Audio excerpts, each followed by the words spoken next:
अखिलेश के परिवारवाद पर साधा निशाना, कहा ज्यादातर सीटें परिवार को बांटी, दूसरा यादव नहीं दिखता साध्वी। फतेहपुर में केंद्रीय मंत्री और जिले की सांसद साध्वी निरंजन ज्योति ने पत्रकारों से बातचीत के दौरान विरोधियों पर जमकर निशाना साधा। बता दें कि साध्वी फतेहपुर में आज बजट के बाद पत्रकारों को संबोधित कर रही थीं, जहां उन्होंने केंद्र और प्रदेश सरकार की उपलब्धियों का बखान किया।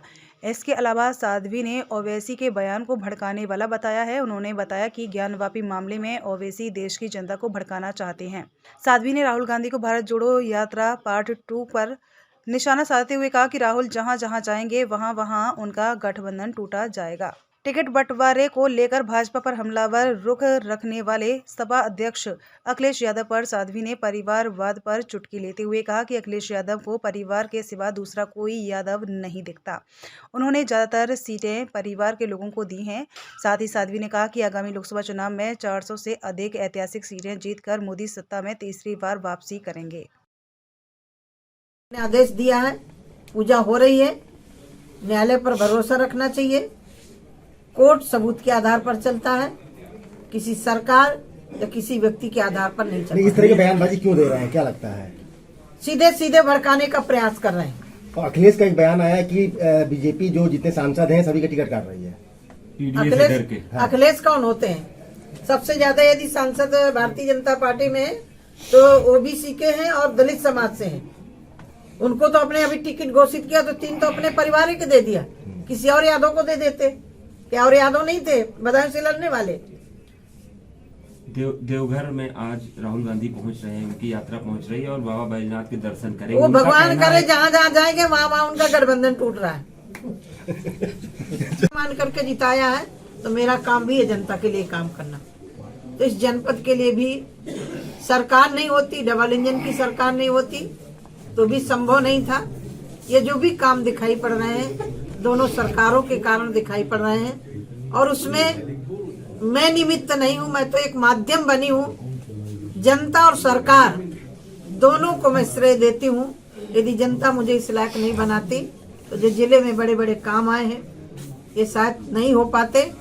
तो मैं तो एक निमित्त हूं, जनता की संदेश वाहक हूं, उसके आधार पर मैंने काम करने का प्रयास। दीदी, ज्ञानवापी जो फैसला केंद्र सरकार के मुखिया आदरणीय मोदी साहब का और उत्तर प्रदेश के मुख्यमंत्री योगी आदित्यनाथ जी का आभार व्यक्त करती हूं, जिसको केंद्र में प्रधानमंत्री रहते हुए बीपी सिंह नहीं करवा पाए थे।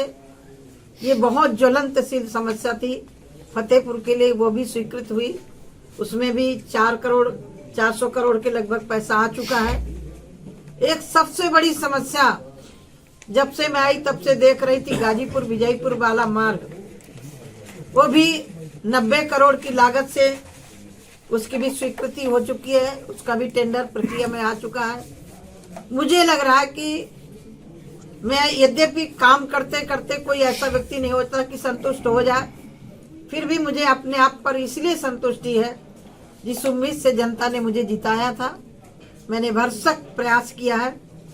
मुझे किसी व्यक्ति ने कहा कि आप इतनी लगी रहती हैं जैसे आपको ही, मैंने कहा मैं आपके न्यायालय सबूत के आधार पर आदेश करता है और मुझे लग रहा है कि ज्ञानवापी, ज्ञान का कुआं, हमारे यहाँ जहाँ ज्ञान का भंडार होता है उसको कुआं बोलते हैं। नंदी भगवान चिल्ला चिल्ला के कह रहे हैं कि मेरे आराध्य यहाँ विराजित हैं।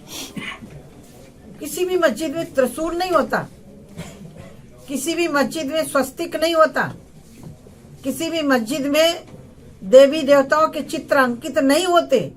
वहाँ सारे के सारे सबूत हैं और कोर्ट सबूत के आधार पर चलता है। यदि ओवैसी कोर्ट को मानते हैं, संविधान को मानते हैं, तो ये स्वीकार करना पड़ेगा कि वहाँ मंदिर तोड़ करके मस्जिद बनाई गई थी। यदि नहीं बनाई गई होती तो नंदी भगवान उधर को मुख किए बैठे हैं, वो गवाही दे रहे हैं। मुलायम सिंह की सरकार के समय व्यास पूजा हो रही थी वहां, लेकिन राजनीतिक कारणों से